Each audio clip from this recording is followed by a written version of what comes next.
Dirty colon, the number one silent killer.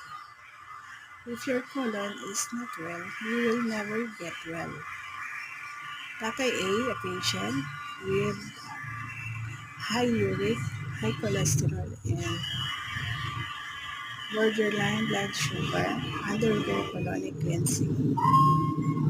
Sa mga nais naghanap ng natural na pamamaraan, narito po ang natural way of cleansing. Dr. Orbit's Colonic at 31 Araceli Street, Barangay Gulod, Novaliches, Quezon City. Pwede po kayo magpa-appointment. Luke Crystalline Olvis.